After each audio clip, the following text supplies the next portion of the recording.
Welcome. Hi, this is Carol Mixon from SkillCheck.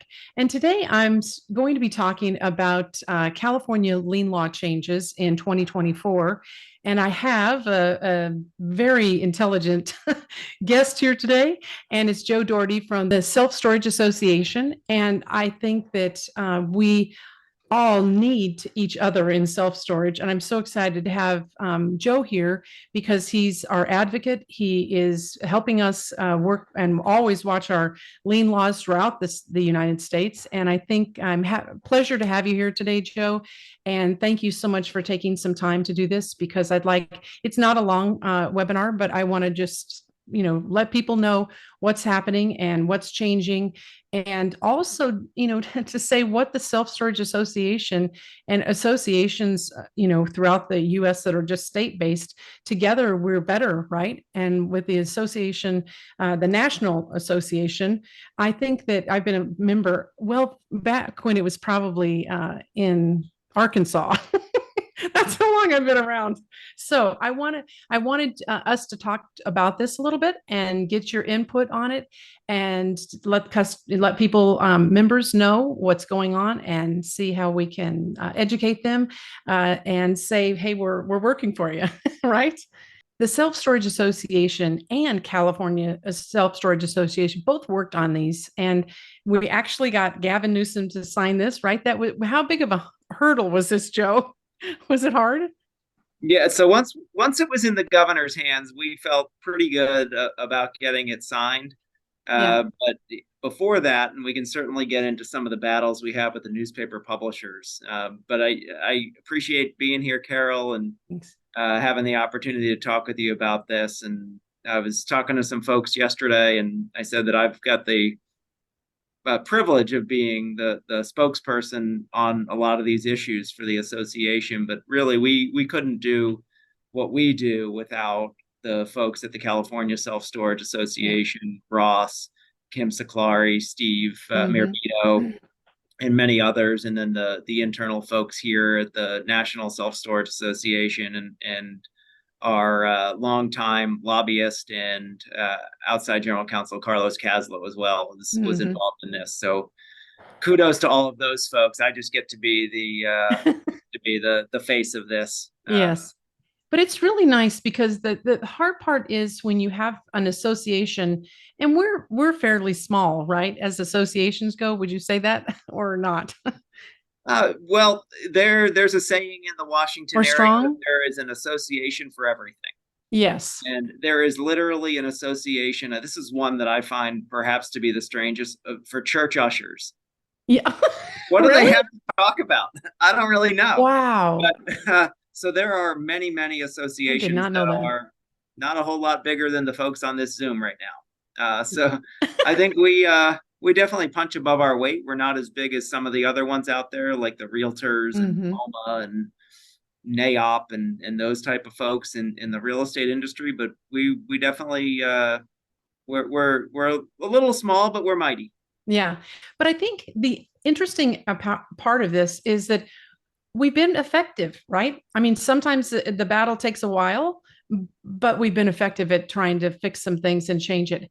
And I think there's always a worry, even with state associations or the national, that we may do something that may cause them to look at us more, right? And then we garner attention we don't really want, Right. and they go after us. And that's why our the SSA, when we have everything that we do, we really try to make sure it's best practices. We're constantly teaching, because I mean, I just speaking at all the associations things, I always want to make sure people know that the association is forwardly looking at how we're all operating well, and not taking shortcuts or say, oh, I didn't even know that was the law. We need to, and we need everyone to be a member, not just a few people, or not people just maybe I only have one small store. You still need to be involved with the Self-Storage Association because they're advocates. That's why I think it's so important. So can you tell us some about what happened in this bill or the significance of it? Yeah, so the just taking us through the process a little bit, Carol. So Okay. this is something we've been talking about this for a while. And I know even back when Aaron King was, or now Aaron Lightfoot was the executive director of California on 10, 15 years ago, this had been an issue and something that is difficult to make progress in, especially in a big state with Mhm. multiple powerful newspapers. But we decided with the California Self-Storage Association that this was the year we wanted to finally tackle this issue. So we'd actually put together a bill initially that would have completely eliminated the newspaper advertising requirement. That's something that's been done in more than 30 states. There was a lot of rationale behind that. But as we were going through the process of kind of predictably, the newspaper association, everybody has an association, Yeah, but and they they're very have one too. powerful. And yeah, they are powerful. And there's the saying, don't fight with somebody who purchases ink by the barrel. And there's still some truth to that, even though Yes. many people don't read print newspapers anymore. They still have a lot of sway, especially over elected officials. So as we were going through some battles with them to show that we were more than meeting halfway on it, we ultimately agreed, and our sponsor agreed to move the requirement from 2 to 1, provided you also advertise online. And then we can get into a little bit more of the details of the changes, but Okay. it was a pretty fraught fight with the papers in the committee hearing at the assembly and then onto the assembly floor. But we actually had unanimous votes Awesome. each one of those steps, and then in the Senate as well. It seemed like the papers kind of started pulling up when they realized that they weren't going to win. Yeah. But the other thing I'll say, though, just briefly, is that this is something it easily could have turned out the other way. There Mhm. were probably at least 4 or 5 other newspaper related bills going through the legislature this year, and none of them had the success we had. Yeah. And again, that's the team we put together Mhm. to battle this, and being flexible, but also being um, stern. I'll say, maybe that's not the best word, but Mhm. just we knew kind of at a minimum what we wanted, and we were willing to fight for that and have the right people out to support the bill. And Yes. otherwise, we could have ended up in the trash heap like the other The 4 or 5 others. votes. Yeah. Yeah, it's a real tough process, isn't it? Really, when but it's neat though, I have to say, but I helped Carlos early on, and that was just fabulous, just watching that whole process. But I mean, we sat a long time just out in the hallways of the state capitol, just waiting for our turn to get in, just to try to see if we can, sway some people. But it was hard. It's hard work, or it's just maybe not hard work, physically, but mentally, it is. Yeah, and it requires a lot of patience. Yeah. And the rules of the legislature are not the rules of the regular world. You don't Right. interrupt a legislator. You don't speak unless you're spoken to. Yes. It's kind of like maybe the way Catholic school was in the 1950s, that type of Yes. thing. That's too true, isn't it? So can you give us a version of, what happened, or how you changed the law itself? Yeah, so there were 3 major changes. The first one we've already touched on is that it moves the newspaper advertising requirement from 2 ads down to 1, provided you do a second ad online, and you have to run that online for 7 days. Yes. Uh, if you don't advertise online, you're still with the 2 newspaper ads. And what does that mean by advertise online? Does that Yeah, so it's a online auction website is typically where you'd that's see good those enough. ads, but you Okay. can also use these aggregator type of websites. I'm blanking on the names of them right now, but Yeah. they don't actually conduct the auctions, but they do allow operators to post the auction ad on that site. And then there are some, especially the larger operators, but any operator could do this. They could have their own website where they list auctions. Right. That would satisfy Suffice. Okay. that online advertisement as well. Um, it just has to be a publicly accessible website that customarily advertises or conducts personal property auctions. Yeah. And we still have the same thing about general description of the goods and in the But advertisement. yeah, so that's a second change, is eliminating the description of the goods. Yeah. The so many of these occur online now, so the description of the goods is irrelevant. It's just, Right. hey, go look at the pictures. You Yeah, you decide can see them. what's Yes. in there. Mhm. And I think some people thought, oh, the description of the goods, that's for the customer to know what they may have left behind or something like that. And Yes. that argument, it Mm. just doesn't make a lot of sense Right. in my view, because Yeah. these ads are not about trying to notify the person who's the tenant. It's about notifying either the public or really auction bidders. Yeah. And again, they can look at the photos. So Right. those are the first two changes. And then the third change, this is one, California is the only state in the country that requires the advertisement to occur, or I should say it required the advertisement to occur in a so-called public notice district. Right.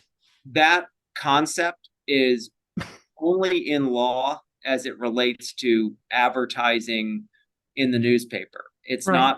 not it, these districts don't exist for any other reason. So there's a real question of, well, what are the districts? And I Hmm. was actually talking to Erin Lightfoot a couple of weeks ago about this, and she said back when she was the executive director of CSSA, she went to a clerk's office with Carlos Caslow, and the best they could do at that clerk's office was to say, well, here's the map of the judicial notice districts. And it was one of these huge maps, and she's Yeah. literally rolling it out on the floor, Yeah. taking photos of it. And she says, do you have something else showing these? Oh, no, just take some pictures and you can do it that Unbelievable, way. isn't it? So it's like, even if they don't know what a public notice district is, how is Yes.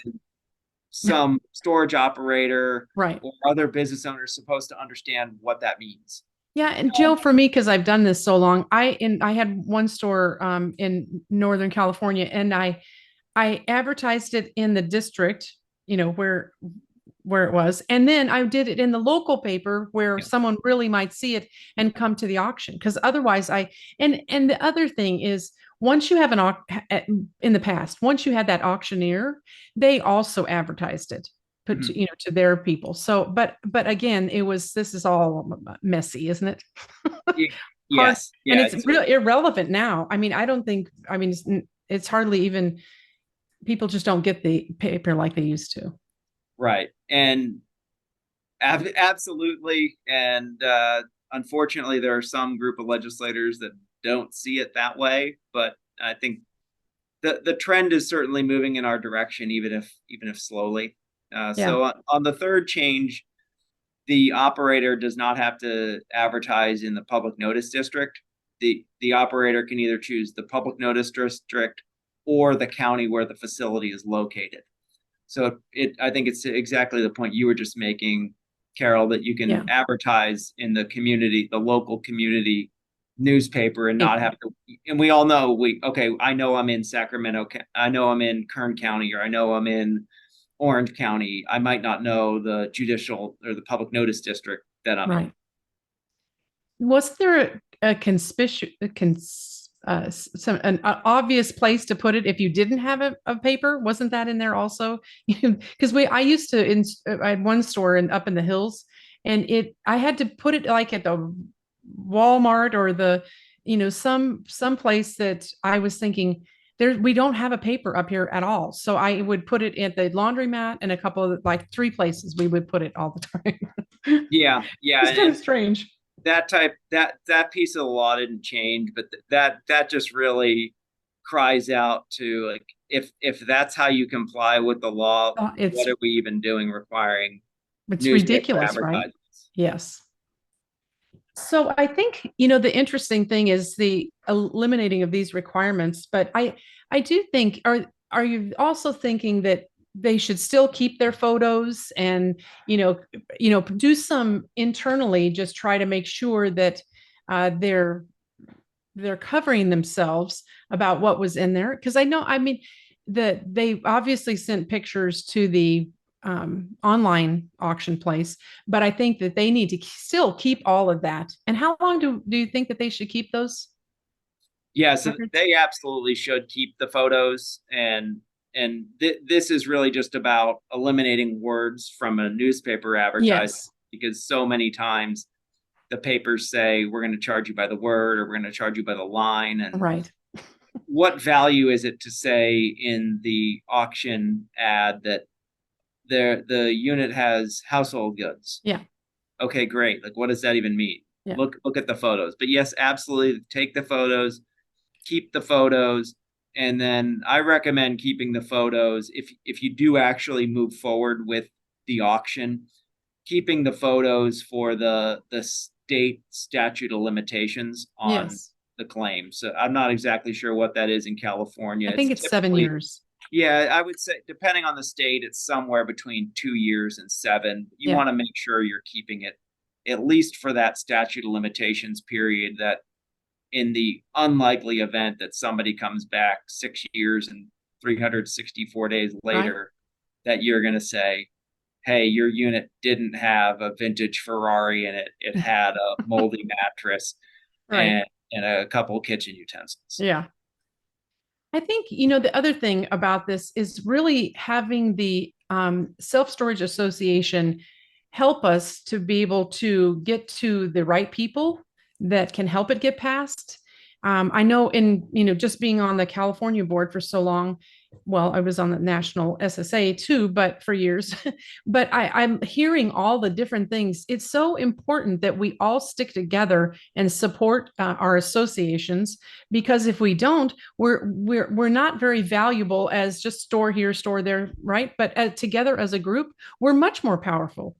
And I think, I guess you had this Juan Carrillo, so and staff and other people that helped you along the way. And I just think that it's so important to have your connections too, of people, of how we get to the right people to help us pass these, and understand that it's almost completely outdated. It was completely outdated, right? How many more states do you still have to do that have this type of issue? You have a So there lot. are, I think, now 11 states that still 11. require two ads. Yes. And then California is part of about 7 states that require only one. Yeah. I So will. we're going to look I would say, when we can, in the states where there's still two ads, we're looking to ideally take that down and completely eliminate it. But we'd also Yes. accept a move from two to one. And in the states where it's one, the progress over time, it'll be a few years before we can really revisit this in California. Yeah. But the progress would be looking to get rid of that remaining newspaper ad. Yes. So I think, our the work together with the Self Storage Association and the California Self Storage, the collaboration that we have, I think that we need more members. If you are a member of California, you should also be a member of the national, right? Because we're all of this works together. And I think you all are much more powerful. And now that that the presence is in Washington D.C. area, it's again, where you all are constantly reviewing and looking and watching and keeping your pulse on that. And frankly, on the state level, we just don't have the time always, or the money to do that. So I think that collaboration between the states and the national association is really helpful. Yeah, the collaborative relationship is so vital to what we do. We can monitor everything that's happening across the country, and we see trends of what's happening. We have a variety of ways of tracking new legislation. Uh, but at the end of the day, legislators want to hear from their constituents, and Yes. that's a vital aspect that the state associations Mhm. provide, and California's no exception to that. Having folks like Kim Saklari and Steve Marabito and Carlos, who are all either California Yep. residents or part of a business in California, Mhm. it's powerful having them Powerful. Yep. at the hearing, so it's not just some guy from Washington flying across the Right. country to tell California what to do. What to do. Yeah, they Yeah, don't really like that, do they? no, they don't, and that's pretty consistent across Yeah, states. is it? Yeah. Well, I really appreciate what you do. And if people have any questions, they can certainly call the association about this, or California, or the National Association. And I think I don't know, I'm pretty good about this because being a member of the SSA, I usually, if I'm working in another state and I'm not familiar with their law or whatever, I just go to your website and I find the state. I look it over and then I'm like, because it's all there for you to, you don't have to search it down and see, because even if you look on the internet, you won't always get the exact law right. Because sometimes it comes up at the old one. I'm like, well, no, this is too old. There's a newer one, and so you all keep it all up to date. They don't have, it's one place to go, and it's easier. But again, you have to be a member, and it is important. And I know so many times people are like, oh, I don't want to spend the money every year for that, but we are stronger together, right? And I'm Yes, hoping. yes, yes, yes, and yes. And it's crazy to me to think that storage operators, even a one store Yeah. operator, you have a multi-million-dollar investment. The Yes. those small amount of dues that you're going to pay, you're going to get far more benefit Benefit. than Yep. you're ever going to pay out of pocket for your association membership, Right.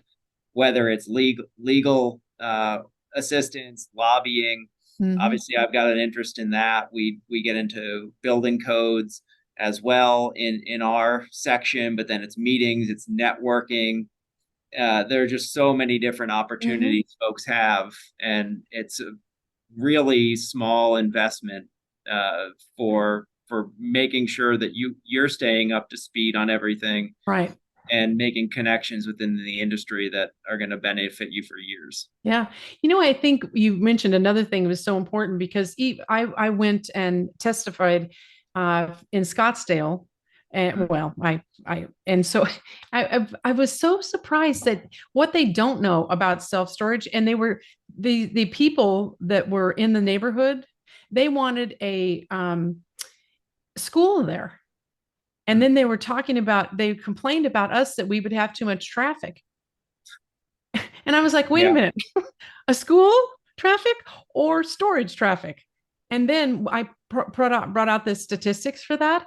And then a few people left, but and it passed because we got it through. But again, it's just like the people thought, oh, we want the school there because storage is going to be a problem. And we're not a problem.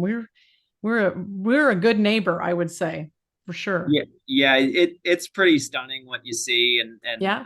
the types of categories storage will get put into categories with some other, we'll say, less savory industries, Yeah. and say you can't build storage or this or Yeah. that in this type of district, and the arguments around traffic and Right.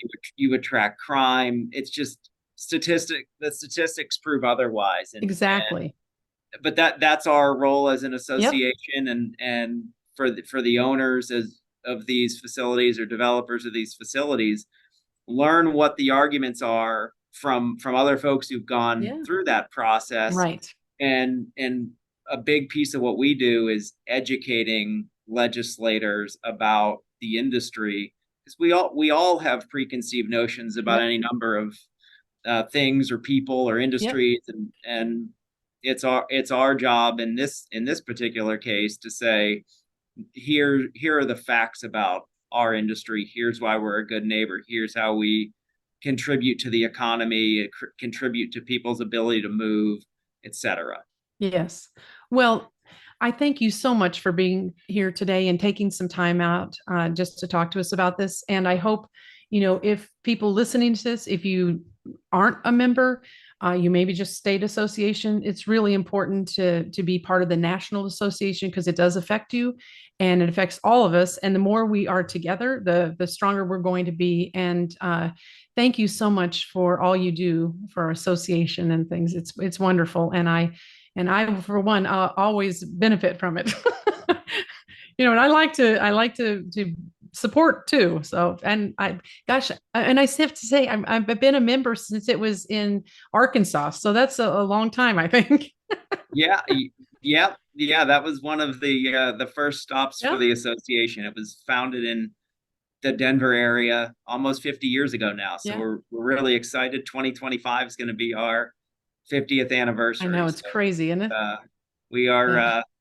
maybe not a baby or a toddler anymore, but I think as an association, we're probably I somewhere in our I adolescence. think so too.